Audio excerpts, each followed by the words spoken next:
Артемий Кимович, здравствуйте. Здрасте, здрасте. Ну вот мы обсуждали сегодня политику, Беларусь, Навального, но произошло событие, которое некоторые эксперты тоже считают, следует рассматривать с политологической точки зрения. Это закрытие шоу «Дом-2», которое продолжалось 16 лет и в какой-то степени стало олицетворением электоральных предпочтений россиян. Вот на ваш взгляд, не преувеличена вообще роль «Дома-2»? Как вы оцениваете эту историю? Боюсь, Вадим, я ничего не могу сказать на этот счет. Дело в том, что шоу «Дом-2», ну, естественно, я о нем читал, что это какое-то реалити-шоу, где молодые люди вместе строят дом, при этом там они, как там в песне поется, люди встречаются, люди влюбляются, женятся, но если не женятся, то, по крайней мере, у них там возникают какие-то романы, какой-то секс, и за всем этим следят камеры. Я не видел ни одной программы «Дом-2», честно говоря, меня это совершенно никогда не интересовало, даже с точки зрения социальной антропологии. То есть, если я был бы каким-нибудь исследователем подсознания русского советского человека, вот, может быть, я стал бы смотреть «Дом-2». Но я, в общем-то, берегу свои нервы и свое хорошее настроение. Вот. Я не эмоциональный мазохист, поэтому, естественно, «Дом-2» я не смотрел, ничего про эту передачу не знаю, и, в общем-то, до ее дальнейшей судьбы, открытия, закрытия, чего бы то ни было, мне нет никакого дела. Но Федор Крашенинников, который был у нас в эфире, он сказал о том, что у «Дома-2» есть аналогия с ток-шоу, мне так говорят, с пресс-конференцией Владимира Путина, которая уже вроде как всем надоела давно, но не закрывается и продолжается. Вот если рассмотреть это событие, там как раз Сергей Шнуров засветился, лидер группировки «Ленинград», который задал Путину вопросы, в общем-то, многие его за это критикуют в соцсетях. За этим следили события? За пресс-конференцией? Да, за этим событием я следил ровно до той поры, как Путин ответил на единственный вопрос, который людей, ну, меня, скажем, если считать меня человеком, интересовал. Вот это был вопрос по поводу Навального.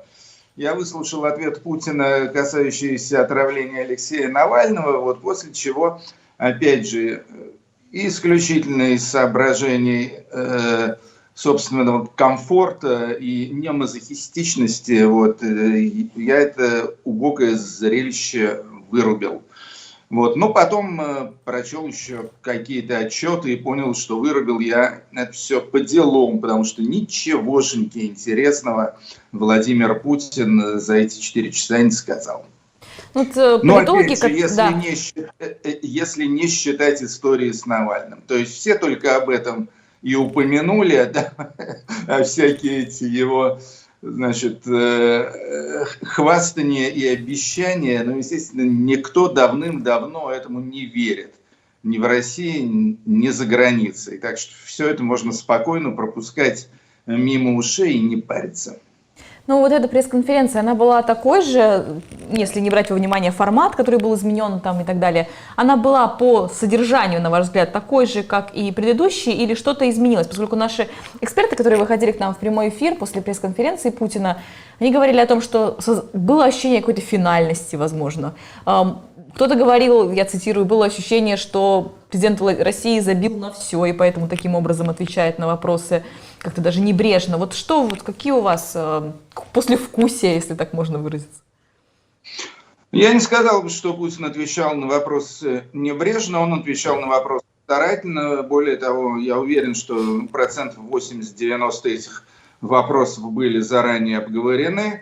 Он был старателен, как обычно, запомнил всякие цифры, и эти цифры постоянно произносил. Какие-то цифры, какие-то названия новых вооружений, какие-то проценты там и так далее, вот, а также сколько денег каждый получит. Вот, он вполне себе так по-деловому отвечал на всякие эти вопросы. Другое дело, что этим цифрам, этим названиям, этим обещаниям давным-давно уже никто не верит. Так что вот это вот как бы всю эту конференцию делала достаточно бессмысленной. Вот. Единственное, что ее отличало от предыдущих, то есть я не могу сказать, что я вообще знаток путинских пресс-конференций, но некоторые я смотрю, ну, частично, опять же, то есть выдержать тут несколько часов, по-моему, это надо быть, надо совсем себя не любить. Вот. Но, в общем, видел я и прошлое, несколько этих встреч с народом и пресс-конференций. Заметил единственное отличие: выглядел Путин очень плохо и говорил довольно плохо. То есть рожа у него какая-то была вся бледная, какая-то раздутая, распухшая. Я уже не знаю, что это такое, ботокс или таблетки, вот, или общее дряхление организма. В общем, выглядел он неважно. И говорил тоже не очень хорошо, то есть довольно сбивчиво, все время как-то покашливал. В общем, производил впечатление, надо сказать, довольно жалкое. Жалкое впечатление он производил. Ну, то есть он вообще не красавец, конечно, но тут был какой-то, ну, какой-то совсем уж невзрачный Владимир Путин. Вот. Ну, естественно, сейчас же популярные ходят все эти теории и слухи насчет того, что он неизлечимо болен и вот-вот, значит, объявит о своей полной отставке в связи с, как там это Соловей называет, обстоятельствами неодолимой или непреодолимой силы. Там то ли там у него там Паркинсон, то ли Альцгеймер, то ли какая-нибудь болезнь с более коротким названием. Вот. Ну, я бы не сказал, что он уж настолько болезненно выглядит, но, в общем-то, смотрелся как-то довольно неубедительно.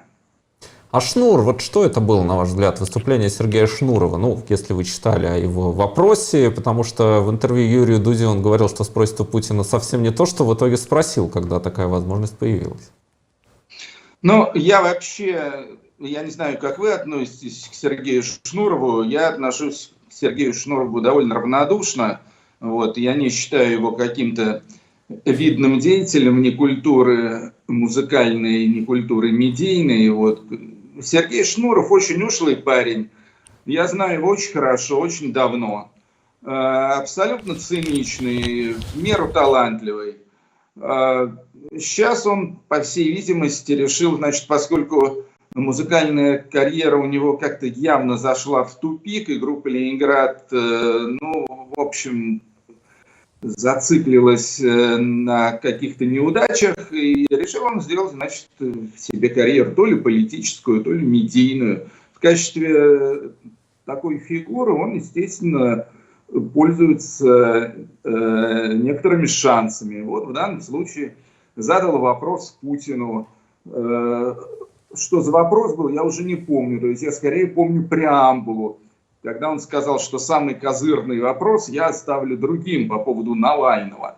А сам спрошу вас, ну и там спросил про русских хакеров. Ерунду. И про мат, да, русские хакеры. Русские хакеры в США и мат.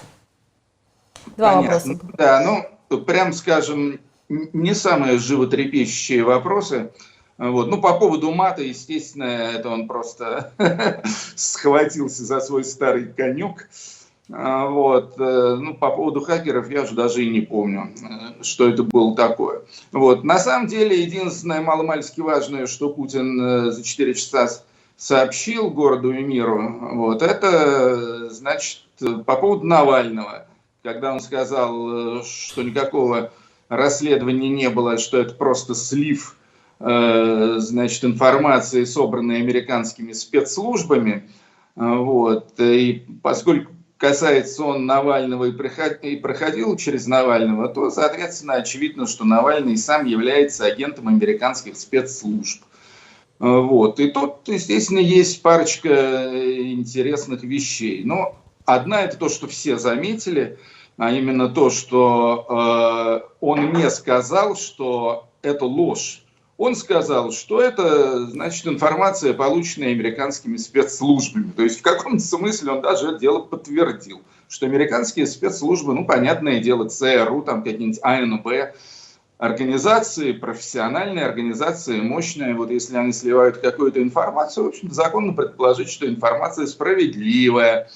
Вот, то есть то, что вот это все вот бред сивой кобылы, этого Путин не сказал. В общем-то и понятно, потому что, ну, каждому ясно, что это не бред сивой кобылы, а достаточно, значит, верная и точная и аргументированная главная информация. Я имею в виду вот то, что содержится в этом расследовании. Вот.